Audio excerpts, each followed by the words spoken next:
नमस्कार दोस्तों, आज की वीडियो में हम बात करेंगे मेंटल हेल्थ के ऊपर। मेंटल इश्यूज़ किस वजह से आते हैं, जितनी भी हमें मेंटल प्रॉब्लम्स आती हैं, इनके पीछे कौन सा वो ग्रह है जिनकी वजह से हमें मेंटल इश्यूज़ आते हैं। तो सबसे पहले हम जानेंगे कि मेंटल हेल्थ होती क्या है। मेंटल हेल्थ से रिलेटेड किस तरह की प्रॉब्लम्स हम लोगों को आती है। मेंटल हेल्थ को डिस्क्राइब करने के लिए मैं 3 चीज़ों के बारे में आपको डिटेल में बताऊंगी। डिप्रेशन, स्ट्रेस और एंग्जाइटी, ये तीनों ही मेंटल हेल्थ के अंदर आते हैं। किसी को डिप्रेशन की प्रॉब्लम है, एंग्जाइटी की प्रॉब्लम है, स्ट्रेस की प्रॉब्लम है, तो ये सब कौन सा वो ग्रह है जिसकी वजह से हमें दिक्कत आती है। अब मैं इन तीनों को ही थोड़ा सा डिटेल में आपको बताऊंगी और आप सब ये चेक करेंगे किन किन किन को ये सिम्टम्स अपने लाइफ में नज़र आते हैं। सबसे पहले हम बात करेंगे डिप्रेशन क्या होता है। अगर बिना वजह आपका मन उदास रहता है, आपको चिड़चिड़ापन आता है या आपका अकेले में रहने का मन करता है, ये सब चीज़ें आती हैं डिप्रेशन के अंदर। अब हम बात करेंगे एंग्जाइटी की। एंग्जाइटी क्या होती है? अगर आपको छोटी छोटी बातों पे घबराहट होती है या अचानक बिना किसी वजह के आपको घबराहट होनी शुरू हो जाती है, तो ये एंग्जाइटी है। स्ट्रेस के अंदर आता है कि आपको छोटी छोटी बातों का स्ट्रेस हो जाता है, आपका सिर हर वक्त भारी रहेगा, आंखें हर वक्त भारी रहेंगी, बिना किसी मेजर प्रॉब्लम के आपको हर वक्त भारीपन फील होता है या स्ट्रेस फील होता है। तो ये सब चीज़ें डिप्रेशन, एंग्जाइटी, स्ट्रेस। अब इसमें मैं एक चीज़ और इंक्लूड करना चाहूँगी, इंसोमेनिया। आप में से बहुत से लोगों ने देखा होगा, बहुत से लोगों को नींद की प्रॉब्लम होती होगी, उन्हें रात भर नींद नहीं आती, जिसकी वजह से अगला पूरा दिन उनका खराब हो जाता है। आधी तो हमारी मेंटल प्रॉब्लम नींद की वजह से होती हैं।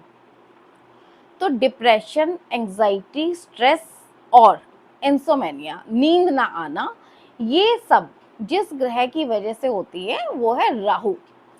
राहु वो ग्रह है जो हमें मेंटल टेंशन्स देता है। तो अगर आपको मेंटल हेल्थ से रिलेटेड प्रॉब्लम्स लगती हैं, तो इसके लिए आपको राहु ग्रह की रेमेडी करनी होगी। अब हम जान लेते हैं कि राहु ग्रह के बारे में। राहु ग्रह क्या होता है? राहु ग्रह हमारे माइंड पे इफेक्ट करता है, उसका सारा का सारा बर्डन हमारे माइंड पे आता है। जब भी आपकी राहु की महादशा होगी, अंतरदशा होगी, प्रत्यंतर दशा होगी, तो आपकी मेंटल हेल्थ पे इफेक्ट आएगा। तो जिसको भी डिप्रेशन की प्रॉब्लम है या जैसा मैंने कहा स्ट्रेस, एंग्जाइटी, इंसोमेनिया, ऐसी कोई भी दिक्कत आ रही है, तो आप अपनी कुंडली में चेक करवाएं। 100% आपको राहु का इफेक्ट है, वो भी नेगेटिव इफेक्ट। आपका राहु नेगेटिव एक्टिवेट हुआ है। नेगेटिव राहु जब भी एक्टिवेट होता है तो ही हमें मेंटल हेल्थ में प्रॉब्लम्स आती हैं। अब मैं यहाँ आपको एक चीज़ और क्लियर करूँगी, जो लोग भी साइकेट्रिस्ट के पास जा रहे हैं या डॉक्टर्स के पास जा रहे हैं, डॉक्टर के पास जाने के बाद अगर उनकी बीमारी की कोई भी वजह सामने नहीं आ रही है, तो ये राहु की वजह से है। और इसके अलावा अगर आप साइकेट्रिस्ट के पास आपका ट्रीटमेंट चल रहा है, अगर आपको 1 साल हो गया है, 2 साल हो गए हैं, और कुछ लोग ऐसे भी होंगे जिन्हें 5-5 साल हो गए हैं, 10 साल हो गए हैं, 100% वो लोग अपनी कुंडली चेक करवाएं। उनकी कुंडली में राहु की महादशा, अंतरदशा, प्रत्यंतर दशा जरूर चल रही होगी। अब इसकी रेमेडी क्या करेंगे हम? इसमें आपको मेडिसिन के साथ साथ आप अपना इलाज भी करवाएं, लेकिन उसके साथ साथ आप राहु की रेमेडीज भी करें। बिना राहु की रेमेडी किए आपको दवाइयों का इफेक्ट नहीं होगा। जब भी राहु का इफेक्ट आपके ऊपर आएगा, तो वो सबसे पहले आपके माइंड पे इफेक्ट करेगा। आपको नेगेटिव थिंकिंग्स होंगी, एक ही चीज नेगेटिव आप बार बार सोचेंगे। आप पास्ट के बारे में बहुत ज़्यादा सोचेंगे, फ्यूचर के बारे में बहुत ज़्यादा सोचेंगे, आपको बिना वजह का डर लगेगा। ऐसी बातें जो फ्यूचर में शायद कभी होनी भी नहीं है, लेकिन आप उनके बारे में सोच सोच के भी परेशान होते रहेंगे।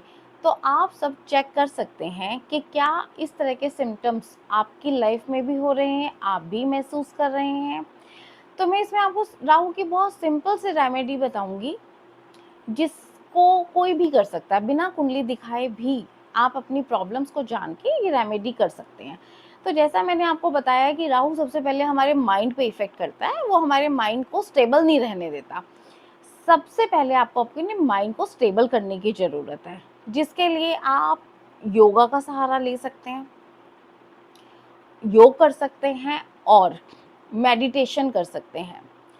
मेडिटेशन भी राहु की महादशा में बहुत इफ़ेक्टिव होता है, क्योंकि मेडिटेशन करने से आपका माइंड स्टेबल होता है। जो भी नेगेटिव विचार आपके माइंड में आ रहे होते हैं, मेडिटेशन उसे दूर करता है। मेडिटेशन की वजह से आपकी नेगेटिव थिंकिंग पॉजिटिव हो जाती है। और जब आप राहु की रेमेडी करते हैं, तो जो भी दवाइयाँ आपकी चल रही होती है, जो ट्रीटमेंट आपका चल रहा होता है, उसका इफ़ेक्ट होना शुरू हो जाता है। अगर आप राहु की रेमेडी नहीं करते, तो आपने अक्सर देखा होगा लोगों को जो 2-2 साल, 5-5 साल और कुछ लोग 10-10 साल से भी मेडिसिन ले रहे हैं, बट उनकी हालत में कोई सुधार नहीं होता। राहु की रेमेडी के बाद वो सब दवाइयाँ आपके ऊपर इफ़ेक्ट करना शुरू करती हैं और धीरे-धीरे आपकी मेंटल हेल्थ में सुधार होना शुरू हो जाता है। Thank you.